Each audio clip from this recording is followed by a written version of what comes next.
好，心事台各位觀眾啊，今日咧好開心啦！葉醫生，多謝你，葉維俊醫生，係啦，葉維俊醫生咧係泌尿外科專科醫生。要問一個問題嗱咧，我醫生已經好專業㗎啦，但係原來專業裏邊咧再細分嘅。泌尿外科係做啲乜嘅咧，醫生？嗱，其實咧就好多人都搞唔清咧，就係泌尿外科同腎科有咩關係？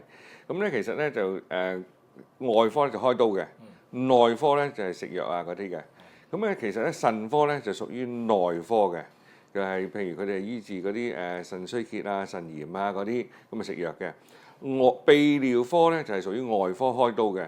咁泌尿科處理啲咩咧？譬如係腎石咯，要開刀啦；腎癌啊、膀胱癌嗰啲要做手術啦，或者前列腺增生嗰啲啦，要又開刀咧就即係暢順嗰個排尿系統啦。咁呢啲就係泌尿外科嘅問題啦。哦，咁樣嗱，通常咧，我想問下啦，阿葉醫生，其實嗰個病例嗰度咧，通常咧會日常嚟講，泌尿外科咧比較多處理啲乜嘢嘅病例嘅咧？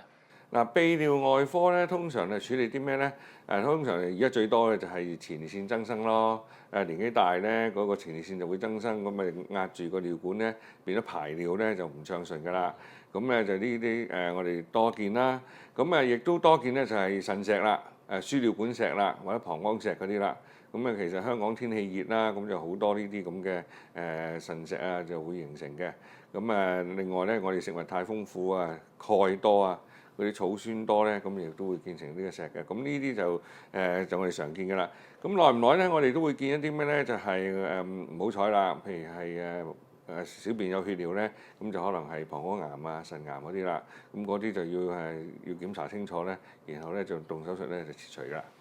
喂，葉生同我哋解釋下嗱，我啲即係常見嘅病例，第一就係前列腺增生啦。係。咁呢啲係男性專有嘅病咁嘅感覺嘅係咪啊？係咪男性專有啊？係啊，因為前列腺咧淨係男性先有嘅，女士咧就冇嘅。前列腺咧就喺個膀胱嘅下邊嘅，咁就圍住個尿管。咁咧佢係咩用咧？佢係製造精液嘅。嗱，睾丸咧就製造精子。咁同埋啲精液出嚟嘅，佢就精液咧就俾養分俾嗰啲精子嘅，咁所以咧佢係一個生殖器官嚟嘅。咁但係咧就去到40歲之後咧，生育腺未形成咗咧，佢就開始退化。咩叫退化咧？頭髮變白咪退化咯。關節有骨折啦，有骨刺啊啲咪退化咯。咁咧前列腺退化咧就好得意嘅，佢就會變大嘅。正常咧前列腺咧就係有粒栗子咁大嘅。栗子啊，但係咧大到好似橙嘅蘋果咁大有㗎，佢退化到可以係啦，咁變咗影響嗰個排尿啦。